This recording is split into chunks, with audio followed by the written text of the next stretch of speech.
Bienvenue dans le monde des rois arabes, où l'opulence est la norme et le luxe sans limite. Le monde arabe est connu pour sa richesse et son extravagance, et nulle part ailleurs cela n'est plus évident que dans les demeures des rois arabes. Ceux domaines palatiaux sont l'incarnation même du luxe, avec tout ce qu'il faut, des accessoires plaqués or aux plages privées. Aujourd'hui, nous vous emmenons visiter quelques-unes des demeures les plus chères des rois arabes. Palais Rifa. Le palais de Rifa est une structure magnifique qui se dresse fièrement au cœur de Bahreïn. Cet étonnant palais a été construit au XIXe siècle et a servi de résidence royale à la famille royale bahreïnienne pendant de nombreuses années. Véritable chef-d'œuvre de l'architecture islamique, le palais présente des motifs complexes et des détails magnifiques qui mettent en valeur le riche patrimoine culturel de Bahreïn. Le palais aurait coûté environ 60 millions de dollars.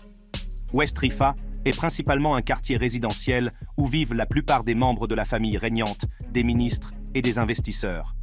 Le roi Hamad bin Isa al-Khalifa de Bahreïn vit à West Rifa, de même que le premier ministre, Sheikh Khalifa bin Salman al-Khalifa. La célèbre tour de l'horloge de Rifa est également située dans le centre de West Rifa. West Rifa abrite également des sources bien connues, Al-Hunaynia et Ghafa, autrefois considérées comme l'eau la plus pure et la plus fine de Bahreïn. Hamad bin Isa bin Salman al-Khalifa est roi de Bahreïn depuis le 14 février 2002, après avoir été émir de Bahreïn le 6 mars 1999. Il est le fils d'Isa bin Salman al-Khalifa, le précédent et premier émir. Le pays est dirigé par la dynastie al-Khalifa depuis 1783. Le palais de Rifa est un complexe tentaculaire qui s'étend sur plus d'1 millier de mètres carrés et contient un certain nombre de bâtiments, de cours et de jardins. Le palais est entouré d'une végétation luxuriante et de jardins tranquilles, ce qui en fait une oasis de paix au cœur de la ville animée. L'intérieur du palais est tout aussi impressionnant que son extérieur. Les intérieurs sont décorés d'œuvres d'art ornées, de magnifiques mosaïques et d'un mobilier exquis, digne de la royauté. Le palais abrite également un certain nombre d'objets culturels importants, notamment des manuscrits anciens et des calligraphies islamiques. Le palais de Rifa est une attraction touristique populaire et est ouvert au public pour des visites guidées. Les visiteurs peuvent explorer les nombreuses pièces et salles du palais, découvrir sa riche histoire et profiter de la vue imprenable sur les jardins et la ville environnante. Hôtel particulier à Paris. Le roi Mohamed VI du Maroc a fait l'acquisition d'un superbe hôtel particulier parisien en plein cœur de la ville. Le roi du Maroc est Mohamed VI. Membre de la famille alaouite, il est monté sur le trône le 23 juillet 1999, après la mort de son père, le roi Hassan II. Mohamed a été élu 8e musulman le plus influent du monde par le Centre royal d'études stratégiques islamiques en 2023. L'hôtel particulier serait situé dans l'un des quartiers les plus exclusifs et les plus chers de Paris et offre une vue imprenable sur la Tour Eiffel et la Seine, qui est le monument historique le plus célèbre de la capitale française. Il appartient à un membre de la famille royale saoudienne depuis 1988 et l'affaire est associée au prince Khaled bin Sultan bin Abdulaziz Al Saoud, ancien vice-ministre de la Défense de l'Arabie saoudite et fils de l'ancien prince héritier. Selon certaines informations, le manoir a été acheté pour la somme exorbitante de plus de 80 millions d'euros. Elle dispose d'une surface habitable de plus de 1600 pieds carrés et est entourée de magnifiques jardins, de 12 chambres, d'une piscine et même d'une salle de cinéma privée. Construite au XIXe siècle, elle a fait l'objet d'importants travaux de rénovation pour la rendre conforme aux normes modernes tout en préservant ses beaux éléments historiques. L'achat de cette luxueuse propriété n'est pas surprenant, car le roi Mohamed VI est connu pour son amour des beaux-arts et de l'architecture. Il a déjà acquis des propriétés à Paris et dans d'autres grandes villes du monde, et sa collection d'œuvres d'art et d'antiquités est réputée être l'une des plus belles au monde. Cette acquisition a suscité un vif émoi, tant au Maroc qu'en France, de nombreuses personnes s'interrogeant sur la décision du roi de dépenser une telle somme d'argent pour acquérir une propriété dans un pays étranger. Toutefois, les partisans du roi soutiennent que la demeure est un symbole de l'influence croissante du Maroc sur la scène internationale et de son engagement à construire des liens solides avec la France. Il reste à voir à quoi le roi utilisera cette magnifique demeure, mais il est certain qu'elle constituera un élément important de sa collection et qu'elle témoignera de son goût et de son style irréprochable. Palais Al-Salam, situé à Jeddah, en Arabie Saoudite. Le palais Al-Salam, qui signifie en arabe « palais de la paix », est un palais historique et un musée situé dans la ville koweïtienne de Chouaïk. Il est né d'une idée de feu, l'émir Sheikh Saad al-Abdullah al-Salim al-Sabah, à la fin des années 1950, lorsqu'il envisageait de construire un palais particulier pour lui-même et sa famille. Il a été l'émir du Koweït du 15 janvier jusqu'à son abdication 9 jours plus tard, succédant au cheikh Jaber al-Ahmad al-Jaber al-Sabah. Pour ce faire, le défunt émir s'est rendu en Égypte à la recherche d'un architecte compétent, capable de donner vie à sa vision du manoir. Il a finalement engagé l'architecte Medat al-Abed, qui a créé un palais de forme ronde avec des embellissements intérieurs luxueux.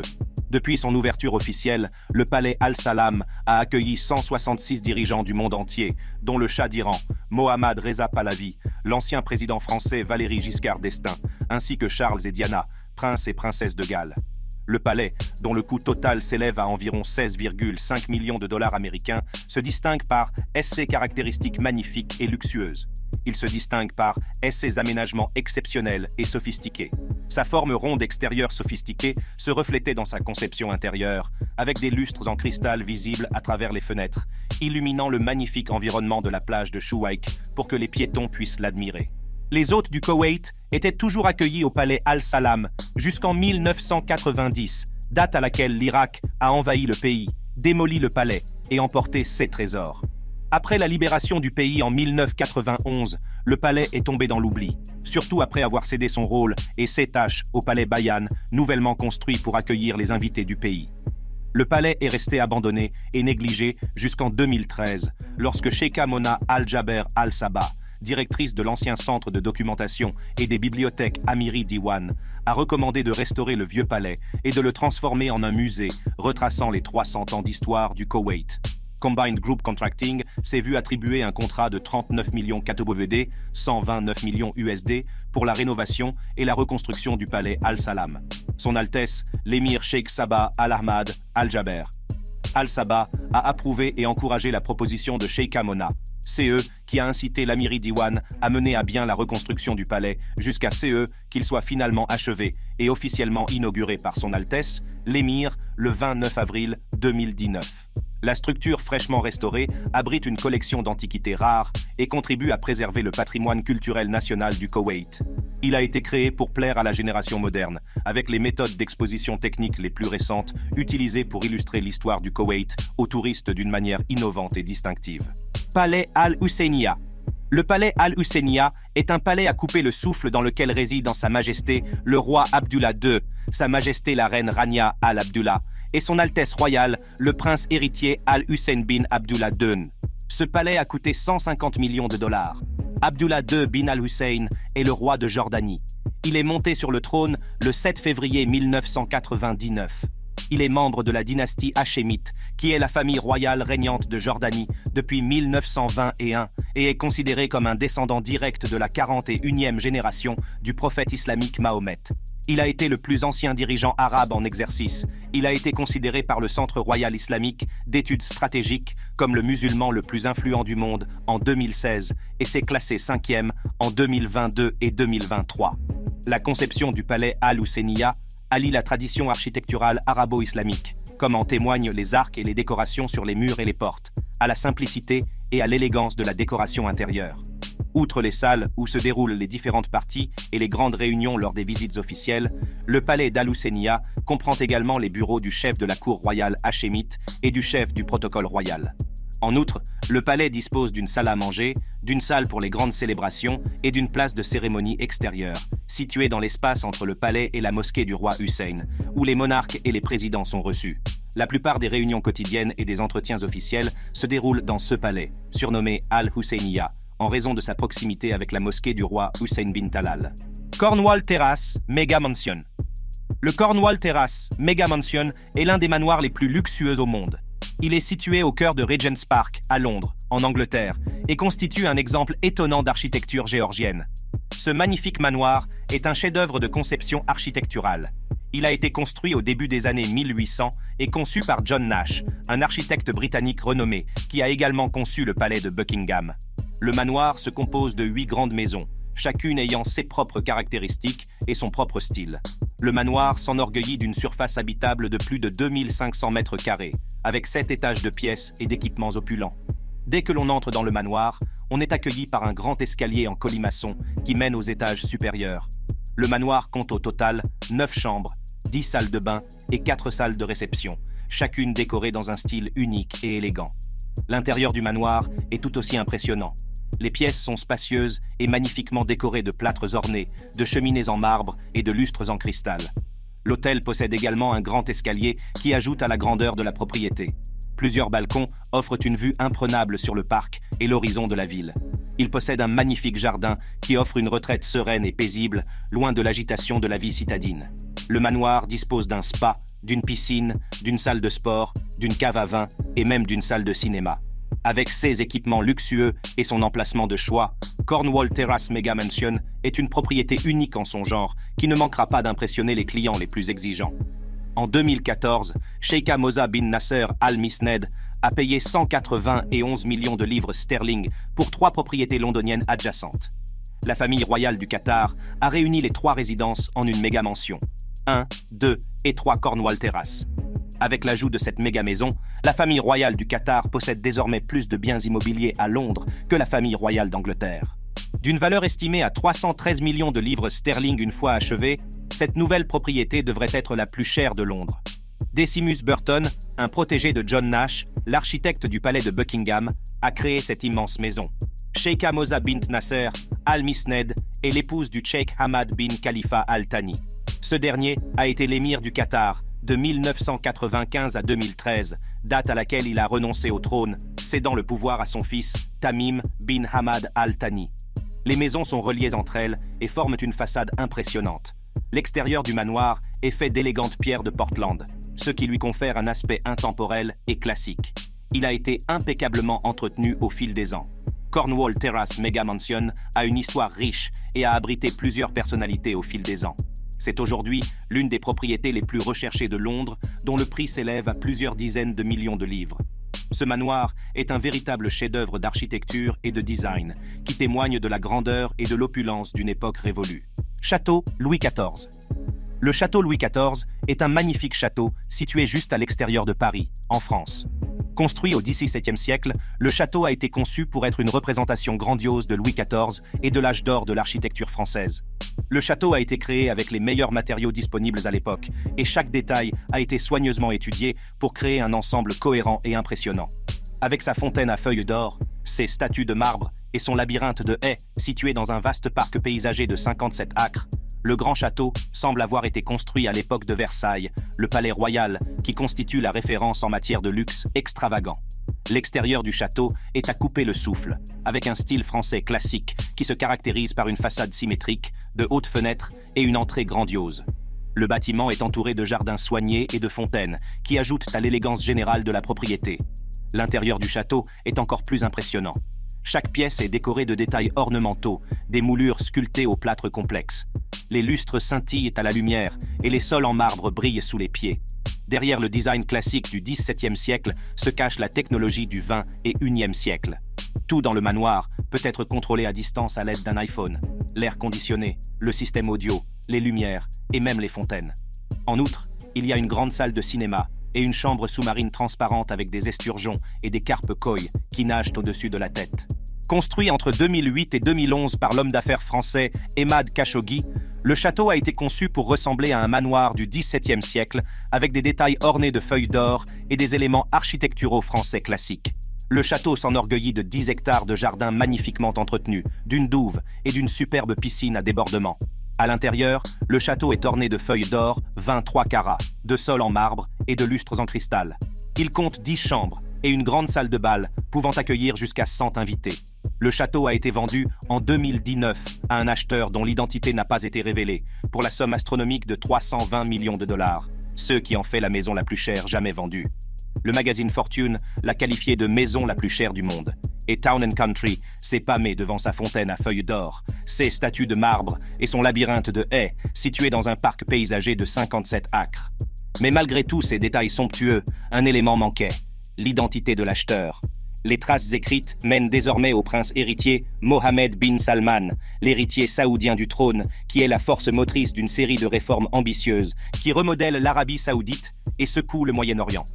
Il est le fils du roi saoudien Salman bin Abdulaziz et de sa troisième épouse Fahda bint Falah ibn Sultan. Aujourd'hui, le château Louis XIV est ouvert aux visiteurs qui souhaitent découvrir la grandeur de l'architecture française. Que vous soyez intéressé par l'histoire ou que vous appréciez simplement un design époustouflant, la visite de ce château est une expérience que vous n'êtes pas prêt d'oublier. Le château Louis XIV est un véritable chef-d'œuvre de conception et d'ingénierie qui témoigne de la grandeur et de l'extravagance de son époque. Qasr al-Hukm. Situé à Riyad, Qasr al-Hukm, également connu sous le nom de palais de justice, est une structure emblématique. Il s'agit de la résidence du souverain et du lieu où les citoyens peuvent rencontrer le roi depuis le règne de l'imam Turki bin Abdullah. Fondateur du deuxième État saoudien, il a gouverné le Najd de 1823 à 1834 après avoir été administré par l'Empire ottoman. Le palais a été transformé en tribunal en 1975. Le palais est connu pour son architecture étonnante, qui mêle des motifs islamiques traditionnels ornant ses murs extérieurs et des styles modernes. Le palais abrite également un musée qui présente l'histoire de l'Arabie saoudite. Aujourd'hui, le palais sert de siège principal au ministère de la Justice d'Arabie saoudite et constitue une destination touristique populaire pour les visiteurs qui s'intéressent à l'histoire et au patrimoine culturel du pays. Qasr al-Hukm est une structure grandiose et imposante, avec un grand dôme central visible de loin. L'intérieur du bâtiment est tout aussi impressionnant, avec ses lustres ornés, ses carreaux de faïence complexes et ses escaliers majestueux. Le hall principal du palais, utilisé pour les cérémonies et les événements officiels, comporte un grand trône. Le palais est un symbole important du riche patrimoine culturel de l'Arabie saoudite.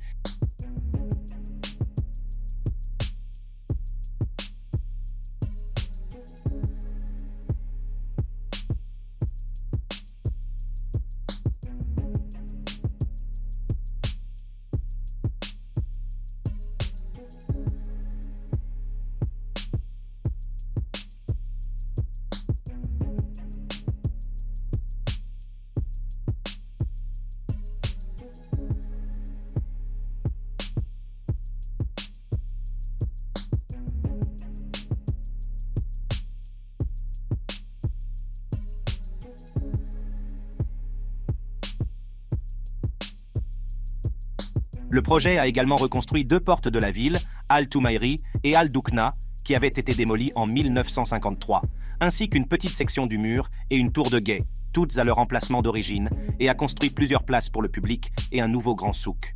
Les architectes ont utilisé la grande mosquée de Riyad, la mosquée de l'imam Turki bin Abdullah, comme point central à partir duquel le reste de la région s'étend vers l'extérieur. Elle possède deux minarets carrés aux extrémités nord et sud de la salle de prière qui pointe en direction de la Qibla sur la ligne d'horizon. Le projet de rénovation comprenait la restauration de la magnifique façade du palais et le réaménagement de l'intérieur. De nouveaux systèmes de climatisation, d'éclairage et de sécurité ont également été installés, ce qui a permis à Qasr al-Hukm de se conformer aux normes modernes tout en préservant son importance historique. Le projet de rénovation a été réalisé par une équipe d'experts en architecture, en ingénierie et en restauration historique. Leur dévouement et leur souci du détail ont permis de redonner au palais de justice sa gloire d'antan, tout en offrant un espace sûr et fonctionnel au système judiciaire moderne. Dans l'ensemble, l'investissement significatif dans la rénovation de Qasr al-Hukm démontre l'importance de préserver les monuments historiques pour que les générations futures puissent les apprécier et en profiter. Palais Zabeel. Le palais de Zabeel est une structure impressionnante qui trône majestueusement au cœur de Dubaï, aux Émirats arabes unis. Il est construit dans la région de Zabeel, qui n'était auparavant qu'un sol nu et sablonneux. Aujourd'hui, il est complètement entouré par tous les bâtiments extravagants qui composent l'horizon de Dubaï. Ce palais n'est pas un bâtiment ordinaire, mais un symbole d'opulence, de grandeur et de puissance. Sa valeur est estimée à environ 500 millions de dollars. Il a été construit en 1986 et s'étend sur une superficie impressionnante de 37 acres. Il comprend 150 chambres et suites, ainsi qu'une immense salle de bal et un zoo privé. Le palais abrite également un hippodrome, une piscine couverte et une collection de voitures anciennes. Le palais est entouré de magnifiques jardins et fontaines qui rehaussent encore son aspect grandiose. Otto Bullard, qui a également créé la tour de l'horloge à Dubaï, a inspiré l'architecture de ce palais. Il s'agit de l'un des palais les plus sûrs au monde, gardé par des équipements électriques de pointe. Le palais est entouré d'un parc luxuriant et bien entretenu. Les touristes peuvent avoir une vue magnifique sur la Dubai Frame Tower depuis la pelouse. Le jardin est très bien gardé. Au-delà d'un certain point, on ne peut se déplacer qu'à une certaine distance et on ne peut pas s'approcher du palais. Une visite guidée de 30 minutes est une option qui peut s'avérer très instructive. Le palais de Zabeel a été construit à l'origine pour servir de résidence au cheikh Rachid bin Saïd Al Maktoum et à sa famille.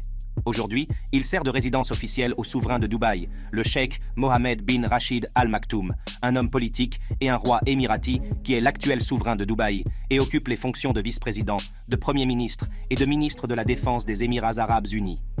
Le palais est connu pour son architecture impressionnante, qui présente un mélange de styles arabes traditionnels et modernes.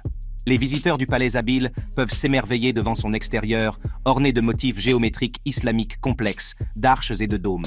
L'intérieur du palais est tout aussi impressionnant, avec son mobilier luxueux, ses lustres étonnants et son décor orné. La visite du palais Zabil est un véritable régal pour les yeux et donne un aperçu du style de vie somptueux de la famille régnante de Dubaï. En conclusion, le palais Zabil est un véritable chef-d'œuvre d'architecture et un témoignage de la grandeur de la famille régnante des Émirats arabes unis. Sa conception impressionnante, son mobilier luxueux et sa situation exceptionnelle en font l'un des sites les plus emblématiques de Dubaï. La visite du palais Zabil est incontournable pour quiconque souhaite découvrir l'opulence et la beauté des Émirats arabes unis. Palais Al-Yamama. Construit dans les années 1970 pour servir de résidence à feu le roi Fahd, ce palais est l'un des plus grands et des plus opulents au monde. Le palais est le principal lieu de réception des invités de marque du royaume et sert de siège pour la rédaction des décrets royaux. Il est situé dans la banlieue ouest de Riyad. Le palais est entouré de jardins luxuriants et de vastes pelouses, qui ajoutent à sa beauté et à son charme. Il appartient aujourd'hui à Salman bin Abdulaziz Al Saoud, le roi d'Arabie Saoudite, qui règne depuis 2015. Il a également été Premier ministre de l'Arabie Saoudite de 2015 à 2022. Il est le 25e fils du roi Abdulaziz, le fondateur de l'Arabie Saoudite. Il est inestimable en termes d'importance culturelle et historique. Toutefois, selon certaines sources, le palais coûterait 500 millions de dollars. Le palais Al-Yamama est la résidence officielle et le bureau du roi d'Arabie Saoudite, ainsi que le siège de la cour royale. Le palais a été conçu par le célèbre architecte britannique Sir Norman Foster et a été achevé en 1985. Le palais est un symbole de la richesse et de la puissance de l'Arabie Saoudite et est considéré comme l'un des plus beaux et des plus impressionnants palais du monde. Le palais d'Al-Yamama comporte de nombreux éléments luxueux, notamment un hôpital privé, une mosquée, un cinéma et un héliport. Le palais abrite également un immense parking souterrain, pouvant accueillir jusqu'à 2500 voitures. L'intérieur du palais est tout aussi impressionnant, avec des sols en marbre, des luminaires plaqués or et des décorations ornementales. Le palais expose également de nombreuses œuvres d'art et antiquités, notamment des manuscrits islamiques rares, des peintures et des sculptures. Le palais d'Al-Yamama est un véritable chef-d'œuvre de conception et d'ingénierie qui témoigne de la richesse et de la puissance de la famille royale d'Arabie Saoudite.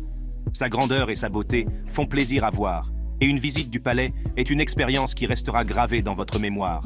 Les demeures des rois arabes témoignent de leur richesse et de leur pouvoir, et comptent parmi les propriétés les plus opulentes du monde. Du palais Rifa de Hamad bin Isa Al Khalifa de Bahreïn au palais Al-Yamama de Salman bin Abdulaziz Al Saoud d'Arabie Saoudite, ces demeures sont un véritable reflet de l'extravagance qui est synonyme du monde arabe. Merci de nous avoir rejoints pour cette visite des maisons les plus chères des rois arabes. Si vous êtes à la recherche de votre propre parcelle de luxe, vous pouvez cliquer sur une carte à l'écran pour accéder à l'une de nos vidéos sur un sujet plus dans vos cordes.